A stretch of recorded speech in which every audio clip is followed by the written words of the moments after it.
SC ST OBC होने का दर्द SC ST OBC होकर ही समझा जा सकता है, पहली बात। दूसरी बात, गाइडलाइन SC ST OBC के लोगों ने नहीं बनाई, समिति ने बनाई है। समिति ने किस आधार पर बनाई? जिस तरह से लगातार हायर एजुकेशन सेंटरों में इस तरह के अपराधों की संख्या बढ़ रही है, 118% की वृद्धि हो गई, इसके आधार पर रिपोर्ट बनी है।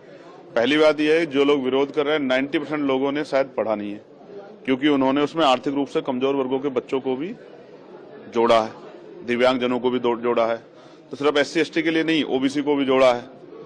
तो मेरी समझ में ये नहीं आ रहा है कि जब उसमें EWS यानी कि आर्थिक रूप से कमजोर वर्गों को जोड़ दिया गया है, जिसमें सारे ही सामान्य जाति के बच्चे हैं, ये अलग जो है आर्थिक रूप से कमजोर वर्ग है जिसमें SC ST OBC नहीं है, सिर्फ सामान्य जाति के बच्चों को 10% आरक्षण दे दिया गया है, तो उनको भी उसमें ऐड कर लिया गया, तो फिर किसी को दिक्कत क्या हो रही है? फिर वो सामान्य के, दलित के और पिछड़ों क्या? मैं तो इसको एक ट्रैप मानता हूं।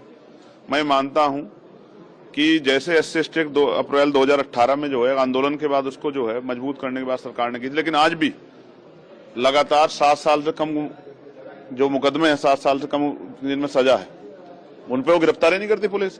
तो इम्प्लीमेंटेशन सबसे इंपॉर्टेंट होता है, तो सरकार इम्प्लीमेंट तो करा नहीं पा रही। मैं आपको उदाहरण बताता हूँ, बच्चों की बात कर रहे हैं, प्रोफेसर, असिस्टेंट प्रोफेसर, एसोसिएट प्रोफेसरों के हाल पूछिए आप जाके यूनिवर्सिटियों में। आप कोई PSU उठा लीजिए जहाँ रोस्टर फुलफिल हो रहा हो, जहाँ प्रमोशन दिया जा रहा हो, आपको DOPT गाइडलाइन फुलफिल हो रही है 45 दिन वाली, उसे भी छोड़िए। आप कोई सी सरकारी डिपार्टमेंट उठा लीजिए। अब मैं आपको इसी की बात करता हूँ, केंद्रीय विश्वविद्यालयों में सामाजिक न्याय सरकार का सुनिए, 45 विश्वविद्यालय हैं, एक SC का कुलपति, एक ST का और 5 OBC के, 45 में से 7।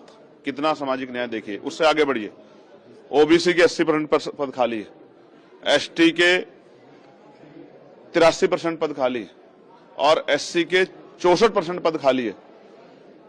आप बताइए कौन सा सामाजिक न्याय सरकार कर रही है?